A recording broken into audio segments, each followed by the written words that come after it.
Welcome to our electronic channel.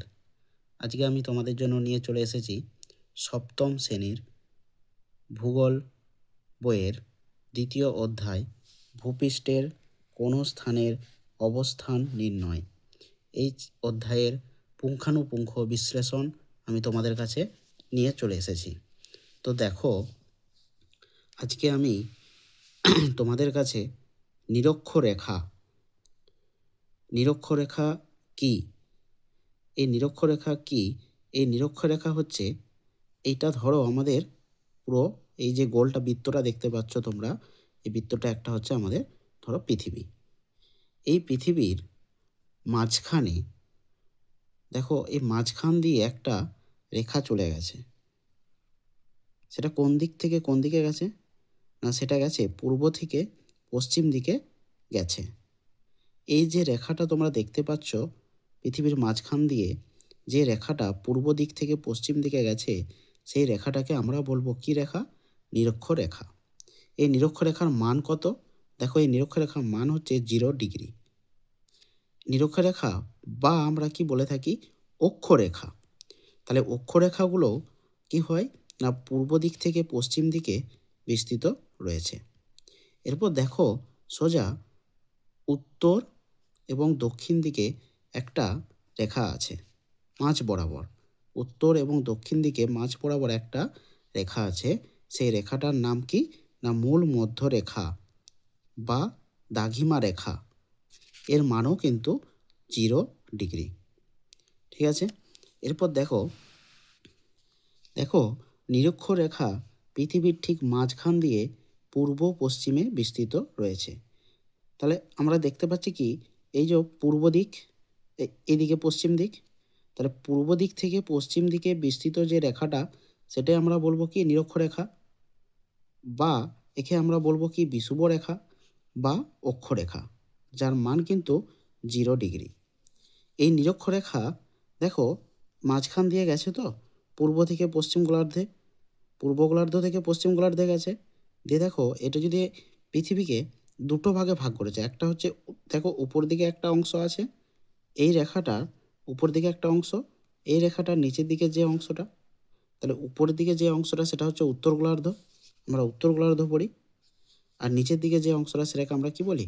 দক্ষিণ গোলার্ধ বলি। তাহলে নিরক্ষরেখা পৃথিবীকে সমান দুটি অংশে ভাগ করে। একটা উত্তরের দিকে যে অংশ সেটা হচ্ছে উত্তর গোলার্ধ, দক্ষিণের যে অংশ সেটা হচ্ছে দক্ষিণ গোলার্ধ। মূলমধ্য রেখাকে গ্রেটার লন্ডনের রয়্যাল গ্রিনিচ নামক স্থানের উপর দিয়ে কল্পনা করা হয়েছে। মূলমধ্য রেখা ও 180 ডিগ্রি দ্রাঘিমা রেখা মিলিতভাবে যে পূর্ণ বৃত্তটি তৈরি করে, সেটি পৃথিবীকে দুটি সমান ভাগে ভাগ করে। পূর্বের অংশ, এই দেখো পূর্ব দিকের যে অংশটা সেটা হচ্ছে পূর্ব গোলার্ধ, আর পশ্চিম দিকের যে অংশটা হচ্ছে পশ্চিম গোলার্ধ।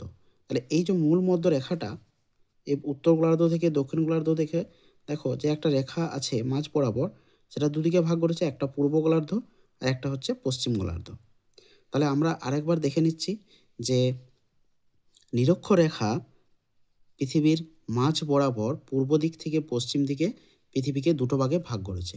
একটা হচ্ছে উত্তর দিকের অংশ উত্তর গোলার্ধ, দক্ষিণ দিকের অংশ দক্ষিণ গোলার্ধ। এই নিরক্ষরেখার অপর নাম কি? প্রশ্ন পড়ে খুব। বিষুবরেখা, বিষুবরেখা বা অক্ষরেখা। এর মান কত? 0 ডিগ্রি। আবার দেখো, উত্তর দিক থেকে দক্ষিণ দিকে একটা রেখা বিস্তৃত রয়েছে। সেই রেখাটার নাম কি বলেছি আমরা? মূলমধ্য রেখা বা দ্রাঘিমা রেখা যেটা। এর মান কত? এর মানও কিন্তু 0 ডিগ্রি। এই রেখাটা পৃথিবীকে আবার দুটো ভাগে ভাগ করেছে। দেখো, এই রেখাটা ডান দিকের যে অংশটা আমরা দেখতে পাচ্ছি, এই অংশটা, এটাকে আমরা বলবো পূর্ব গোলার্ধ। বাঁ দিকের যে অংশটা আমরা দেখতে পাচ্ছি সেটাকে বলবো আমরা পশ্চিম গোলার্ধ। তাহলে আমাদেরকে জানতে হবে অক্ষরেখা কাকে বলে। না, অক্ষরেখা দেখো, তাহলে নিরক্ষরেখা কোন দিক থেকে কোন দিকে বিস্তৃত ছিল? পূর্ব দিক থেকে পশ্চিম দিকে বিস্তৃত ছিল। তাহলে নিরক্ষরেখার সমান্তরালে পূর্ব থেকে পশ্চিম দিকে বিস্তৃত যে কল্পিত রেখা, সেই রেখাগুলোকে আমরা বলবো অক্ষরেখা। বোঝা গেল? তাহলে দ্রাঘিমা রেখা কাকে বলবো? না, পৃথিবীর দেখো উত্তর দিক থেকে দক্ষিণ দিকে যে আমাদের দাগিমা রেখাটা ছিল, সেই দাগিমা রেখাটাকে কেন্দ্র করে উত্তর থেকে দক্ষিণে বিস্তৃত যে রেখাগুলো, সেগুলোকে আমরা বলবো দাগিমা রেখা। বোঝা গেল? উভয় রেখা পৃথিবীর উপর জালের মতো বা ইংরেজিতে যেটাকে বলা হচ্ছে গ্রিড মতো বিস্তার করে আছে। তাহলে দেখো, এই যে পূর্ব দিক থেকে পশ্চিম দিকে যে এগুলো কি রেখা? অক্ষরেখা। আর উত্তর থেকে দক্ষিণে দেখো, এগুলো কি রেখা? দাগিমা রেখা। তাহলে এগুলো দেখো জালের মতো বিস্তৃত রয়েছে। ঠিক আছে?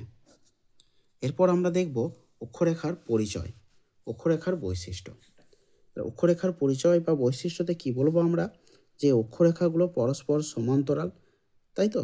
অক্ষরেখাগুলো পরস্পরভাবে সমান্তরালে আছে। এই যে দেখো, এই ছবিটা তোমরা দেখলে বুঝতে পারবে যে অক্ষরেখাগুলো কি হচ্ছে? পরস্পর সমান্তরালভাবে অবস্থিত রয়েছে।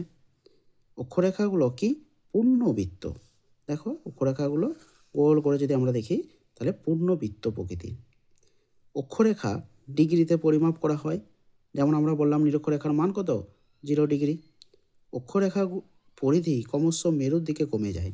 তাহলে এদিকে উত্তর মেরু আর নিচের দিকে আমাদের দক্ষিণ মেরু আছে। দেখো মাঝখানে যে রেখাগুলো, সেগুলো সেইগুলির রেখাগুলোই কিন্তু পরিধিটা বেশি। যখন আমরা মেরুর দিকে যাব, তত দেখো ছোট হতে হতে হতে একবারে যখন মেরুতে পৌঁছাবো, তখন একবারে ছোট হয়ে যাবে। সেই জন্যই বলছে অক্ষরেখার পরিধি ক্রমশ মেরুর দিকে কমে যায়, অক্ষরেখার মান মেরুর দিকে বেড়ে যায়। তাহলে এখানে দেখো নিরক্ষরেখার মান 0 ডিগ্রি, তারপর 20 ডিগ্রি, তারপর 40 ডিগ্রি, তারপর 60 ডিগ্রি, তারপর 80 ডিগ্রি করে যাচ্ছে। তার মানে বেড়ে বেড়ে বেড়ে বেড়ে যাচ্ছে। অক্ষরেখার মধ্যে নিরক্ষরেখা সবচেয়ে গুরুত্বপূর্ণ, যার মান কত? 0 ডিগ্রি। 90 ডিগ্রি উত্তর এবং 90 ডিগ্রি দক্ষিণ হলো যথাক্রমে উত্তর মেরুবিন্দু, দক্ষিণ মেরুবিন্দু। তাহলে এইদিকে দেখো 90 ডিগ্রি আছে, আর এইদিকে দেখো 90 ডিগ্রি আছে। তাহলে 90 ডিগ্রি এটা উত্তর, 90 ডিগ্রি এটা উত্তর, আর এদিকে 90 ডিগ্রি দক্ষিণ। 90 ডিগ্রি এটা দক্ষিণ। দেখো এরপর নিরক্ষরেখার মান কত? 0 ডিগ্রি। নিরক্ষরেখার উত্তরের অক্ষরেখাগুলি হলো উত্তর অক্ষরেখা। তাহলে নিরক্ষরেখা, এই যে দেখো নিরক্ষরেখা, এর যে উত্তর দিক আর এর নিচের দিকটা দক্ষিণ দিক। তাহলে উত্তর দিকের যে অক্ষরেখাগুলো আমরা পাচ্ছি, এই যে দেখো এই অক্ষরেখাগুলো, এগুলো হচ্ছে উত্তর অক্ষরেখা। আর নিরক্ষরেখার নিচের দিক মানে দক্ষিণ দিকের যে অক্ষরেখাগুলো আমরা পাচ্ছি, সেইগুলোকে আমরা বলবো দক্ষিণ অক্ষরেখা। ঠিক আছে? প্রতি ডিগ্রি অক্ষরেখাকে 60 মিনিট এ ও প্রতি মিনিট অক্ষরেখাকে 60 সেকেন্ডে ভাগ করা হয়েছে। তাহলে প্রতি ডিগ্রি অক্ষরেখাকে 60 মিনিটে, প্রতি মিনিট অক্ষরেখাকে 60 সেকেন্ডে ভাগ করা হয়েছে। এরপর দেখব আমরা দাগিমা রেখার পরিচয়। তাহলে দাগিমা রেখা পরস্পর সমান্তরাল নয়। ঠিক আছে? দেখো, আমি একটা ছবি দেখাচ্ছি তোমাদেরকে। দেখো দাগিমা রেখাগুলো তাহলে কোন দিক থেকে কোন দিকে বিস্তৃত? উত্তর থেকে দক্ষিণে। দেখো এরা কি পরস্পর সমান্তরাল বলে মনে হচ্ছে তোমার? কিন্তু এরা কিন্তু পরস্পর সমান্তরাল নয়। ঠিক আছে? দাগিমা রেখাগুলো অর্ধবৃত্ত। দুটি দাগিমা রেখার মধ্যে দূরত্ব নিরক্ষরেখার কাছে সবচেয়ে বেশি।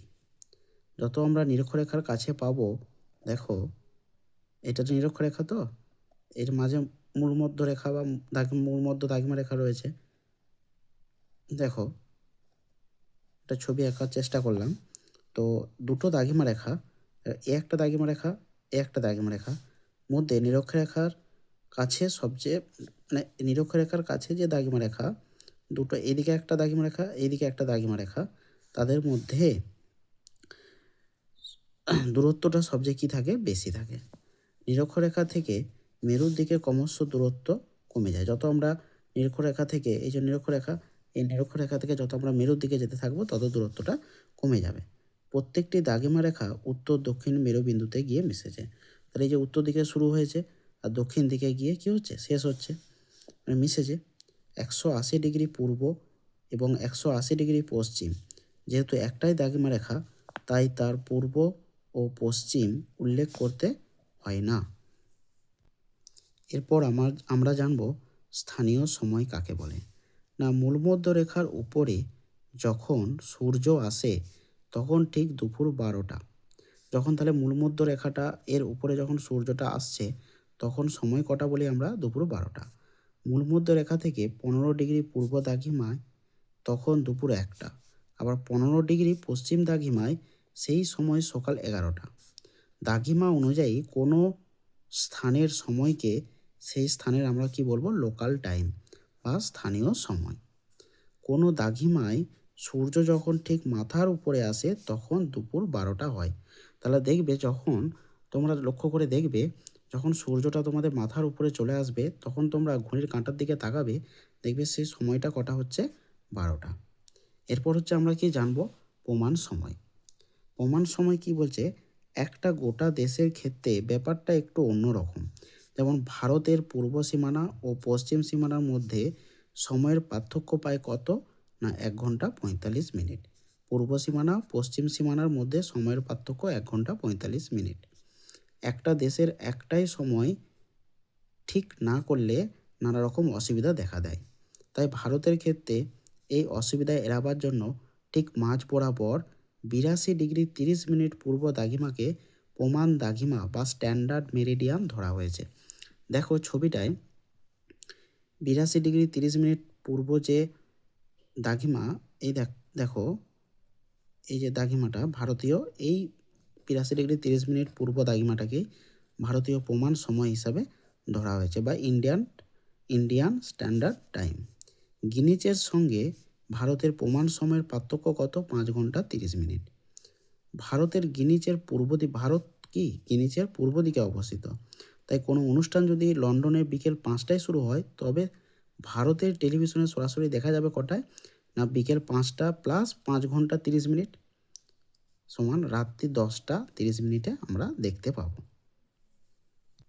এরপর দেখো পৃথিবীর যে কোনো জায়গার অক্ষাংশ দ্রাঘিমাংশ জানবার জন্য একটা অত্যাধুনিক ব্যবস্থা হলো জিপিএস বা গ্লোবাল পজিশনিং সিস্টেম। পৃথিবীর কৃত্রিম উপগ্রহ থেকে এই ব্যবস্থা কার্যকরী হয়। বর্তমানে জাহাজ, বিমানে, আধুনিক গাড়ি, মোবাইল ফোনে আমাদের দেখবে জিপিএস লাগানো থাকে। ঠিক আছে, এই অধ্যায়টা সমাপ্ত হলো। তো এই অধ্যায় থেকে আমি পরের ভিডিওতে আমি নোট নিয়ে আসব।